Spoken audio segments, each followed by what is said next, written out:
ये कहानी 3 ऐसी बहनों की है जो प्यार की तलाश में होती हैं। एक दिन इनमें से इनकी सबसे बड़ी बहन को एक आदमी से प्यार हो जाता है और हर रोज उसके घर जाकर उसके करीब आने लगती है। लेकिन जब बाकी 2 बहनों को इसके बारे में पता चलता है तो ये दोनों भी चुपके चुपके हर रोज उस आदमी के घर जाकर उससे मिलने लगती हैं। लेकिन एक दिन इनकी बड़ी बहन अपनी दोनों छोटी बहनों को इस लड़के के साथ देख लेती है। अब तीनों बहन मिलकर इस अकेले लड़के के साथ क्या करती हैं और ये लड़कियां कौन हैं और इन सभी के बीच क्या होगा, चलिए जानते हैं आज की इस कहानी से।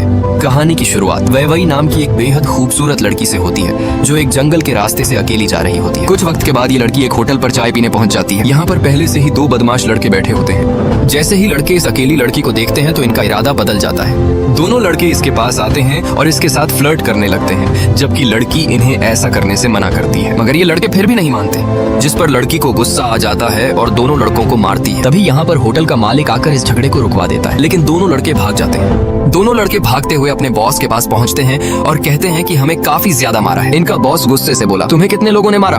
जिस पर लड़के कहते हैं कि वो सिर्फ एक लड़की थी और वह काफी ज्यादा खूबसूरत है। ये सुनकर इनका बॉस अपने सभी साथियों के साथ उस लड़की के पास जाने लगते हैं। लेकिन इससे पहले कि ये लोग उस लड़की तक पहुंच पाते तभी रास्ते में ही इन्हें एक और दूसरी लड़की मिलती है जिसका नाम लिसु होता है। बदमाश लड़के लिसु से वैवई के बारे में पूछते हैं, जिस पर लिसु कहती है कि वो मेरी ही बहन है। बदमाश लड़कों का बॉस बोला, उसने मेरे लड़कों को मारा है, मुझे उससे बदला लेना है। जिस पर लिसु कहती है, उसकी गलती की माफी मैं मांगती हूँ और अगर तुम चाहो तो मेरे साथ मस्ती भी कर सकते हो। ये सुनकर सभी खुश हो जाते हैं, लेकिन लिसु कहती है कि तुम 5 हो, इसलिए मुझे यहाँ पर अपनी दोस्तों को बुला लेना चाहिए। ये सुनकर तो लड़के और भी ज्यादा खुश हो जाते हैं। तभी लिसु अपनी दोस्तों को आवाज लगाती है। इसकी एक आवाज से लिसु की दोस्त यहाँ पर आ जाती है, जिसके बाद सभी लड़के एक एक लड़की को अपने साथ ले जाते हैं। लेकिन जैसे ही लड़के इनके करीब आते हैं तो देखते हैं कि ये लड़कियां कंकाल में बदल चुकी हैं, जिससे लड़के डर जाते हैं और सभी यहाँ से भाग जाते हैं। लड़कों के भागते ही लड़कियां फिर से अपने असली रूप में आ जाती हैं। असल में ये लड़कियां चुड़ैल होती हैं जो लड़कों को अपने जाल में फंसाकर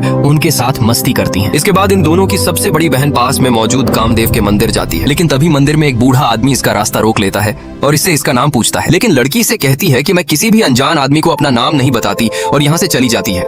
मगर फिर से बूढ़ा आदमी इस लड़की को जंगल के रास्ते में मिल जाता है। बूढ़ा आदमी कहता है कि मैं जानता हूँ कि तुम कौन हो और तुम्हें इंसानों से रिश्ता नहीं बनाना चाहिए। लेकिन लड़की इसकी बात को नहीं मानती। बूढ़ा आदमी कहता है, अगर तुम इंसान बनना चाहती हो तो तुम्हें लंबे वक्त तक इंसानों से दूर रहना होगा, और साथ ही कहता है कि जल्द ही तुम तीनों बहनों के ऊपर एक बड़ी आफत आने वाली है। लेकिन लड़की इसकी बात पर ज्यादा ध्यान नहीं देती और अपने घर जाने लगती है।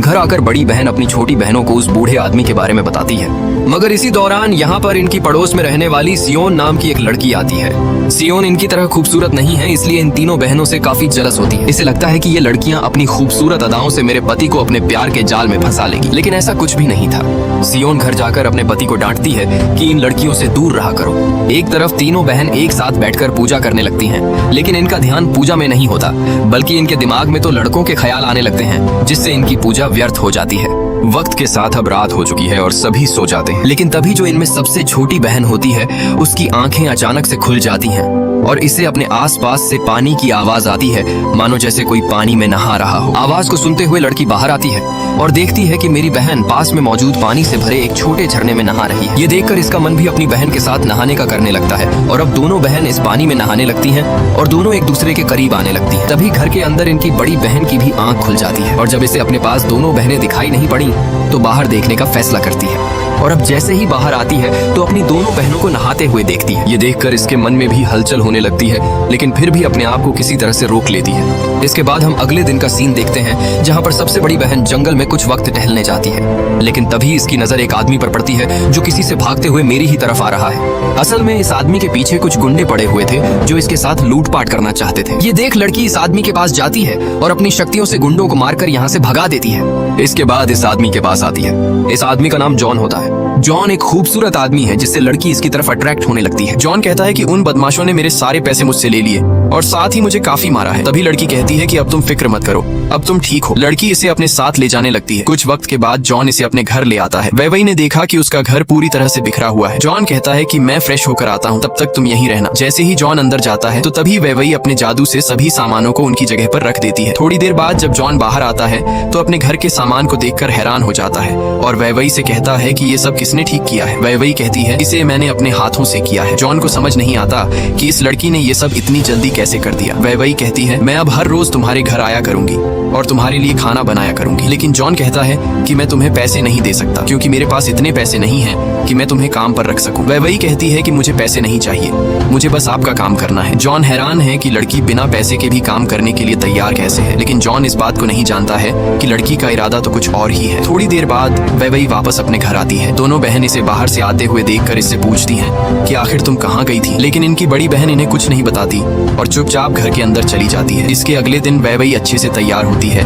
अच्छी ड्रेस पहनती है, पूरी तरह से तैयार होकर वही घर से बाहर निकलती है। लेकिन इसकी सबसे छोटी बहन इसे बाहर जाते हुए देख लेती है और अब इसका पीछा करने लगती है। कुछ वक्त पीछा करने के बाद इसकी छोटी बहन देखती है कि मेरी बड़ी बहन एक छोटे से घर में अंदर गई है। छोटी बहन काफी देर तक बाहर ही खड़े होकर अपनी बड़ी बहन के आने का इंतजार करने लगती है। काफी इंतजार करने के बाद जब इसकी बहन बाहर आ जाती है तो खुद चुपके से अंदर देखने को जाती है, लेकिन इसे अंदर कोई भी देखने को नहीं मिलता है। तभी लड़की एक कपड़े के फटे छेद से देखती है तो पाती है कि जॉन स्नान कर रहा है। देखकर लड़की की अचानक आवाज निकल गई। जॉन आवाज को सुनकर बाहर आया और लड़की से कहा कि तुम कौन हो और मेरे घर के अंदर कैसे आई हो, यहाँ तक कि तुमने मुझे नहाते हुए भी देख लिया। ये सुनकर लड़की यहाँ से रोते हुए अपने घर चली जाती है और अपनी बड़ी से छोटी बहन लिशु को जॉन के बारे में बताती है और कहती है कि उसने मुझ पर गुस्सा किया है। ये सुनकर इसकी बीच वाली बहन एक तलवार को लेकर उसे मारने का फैसला करती है। कुछ वक्त के बाद लिशु जॉन के पास आती है और सीधा इसके ऊपर अपनी तलवार से अटैक करती है, लेकिन जॉन गिरते पड़ते हुए इसके वार से बच जाता है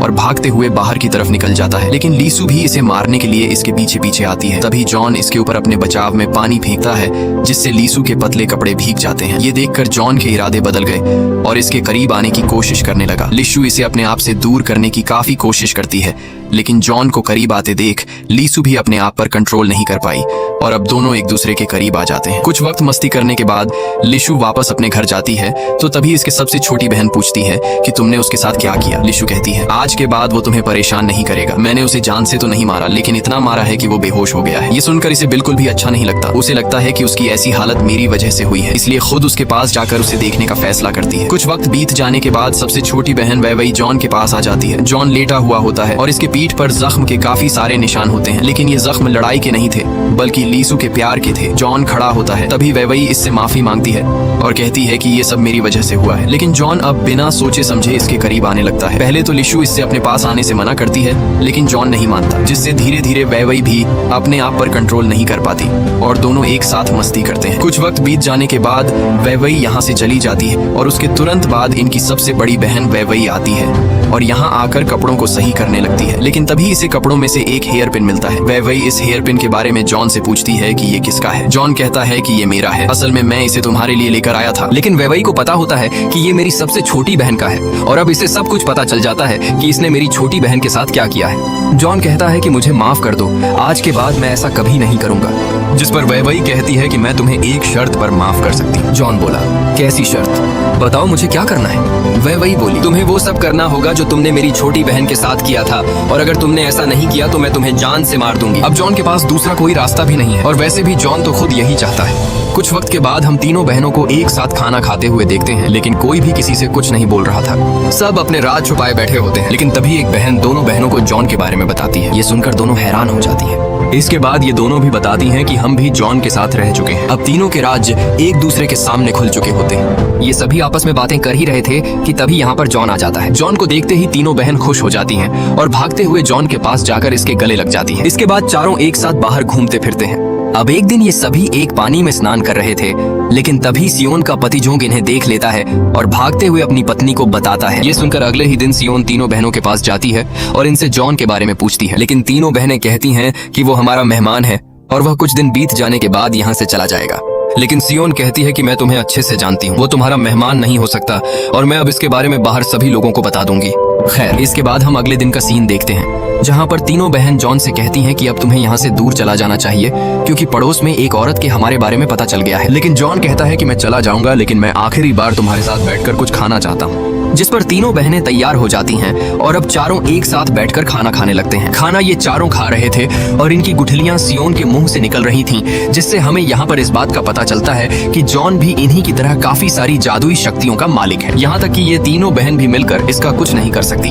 अब ऐसे ही कुछ दिन बीत जाते हैं और हम जॉन को देखते हैं जिसकी हालत खराब है। असल में जॉन कुछ दिनों से बीमार चल रहा है। तभी जॉन एक जादू करता है और एक तितली को अपने पास से कहीं दूर भेजता है। तितली उड़ते हुए जाती है और एक लड़की के पास पहुंचती है। लड़की तितली को पकड़ने लगती है, लेकिन तभी लड़की के साथ कुछ अजीब होता है और लड़की तितली के साथ इसके पीछे पीछे जॉन के घर तक आ जाती है। घर आते ही जॉन लड़की को अपने वश में कर लेता है। एक तरफ हम तीनों बहनों को देखते हैं। ये देखती हैं कि हमारे शरीर पर बाल उगने लगे हैं, जिससे तीनों बहनें डर जाती हैं। इन्हें लगता है कि जरूर हमारे साथ ये जॉन ने किया है।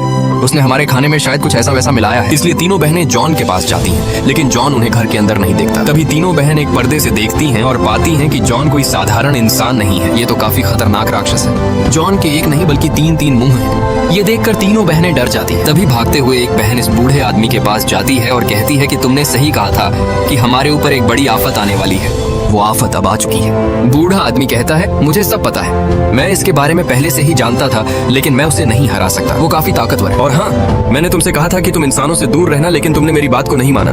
लड़की कहती है कि आज के बाद हम किसी भी इंसान के करीब नहीं आएंगे, लेकिन इस बार हमें बचा लो। लेकिन बूढ़ा आदमी मना कर देता है, लेकिन इसे एक उपाय बताता है कि उसे कैसे हराया जा सकता है। इसके अगले सीन में तीनों बहन जॉन की एक कठपुतली बनाती हैं और इसके ऊपर वार करती हैं, जिसका सीधा असर जॉन पर होने लगता है, जिससे जॉन तड़पने लगता है। लेकिन जॉन जल्द ही समझ जाता है और तीनों बहनों के पास पहुंच जाता है। तीनों बहन एक साथ मिलकर इसके ऊपर हमला करती हैं, लेकिन जॉन काफी ताकतवर होता है और इनके वार को बेकार कर देता है। कुछ वक्त तक लड़ाई होती है, लेकिन बाद में जॉन इन तीनों बहनों को अपने वश में कर लेता है और एक बार फिर से इनके करीब आने लगता है। मगर तभी यहाँ पर वह बूढ़ा आदमी आ जाता है और जॉन से लड़ने लगता है। हम देखते हैं कि बूढ़े आदमी के पास काफी सारी शक्तियां हैं, जिससे जॉन बूढ़े आदमी का मुकाबला नहीं कर पाता। लड़ाई के चलते बूढ़ा आदमी जॉन के पेट में अपनी तलवार को आर पार कर देता है। जॉन के मरते ही तीनों बहन जॉन की वश से बाहर आ जाती हैं। अब हमें जॉन के बारे में पता चलता है, जिसे एक श्राप मिला होता है कि उसे हर रोज एक लड़की के करीब आना होगा और अगर ऐसा नहीं हुआ तो उसका असली चेहरा सामने आने लगेगा और वह बूढ़ा हो जाएगा। और अब इसी के साथ ये कहानी खत्म होती है। दोस्तों, उम्मीद करता हूँ कि आपको ये कहानी पसंद आई होगी। अगर पसंद आई है तो वीडियो को लाइक और चैनल को सब्सक्राइब जरूर करें। बाकी मिलते हैं हमारी एक और इंटरेस्टिंग वीडियो के साथ। जब तक के लिए बाय बाय।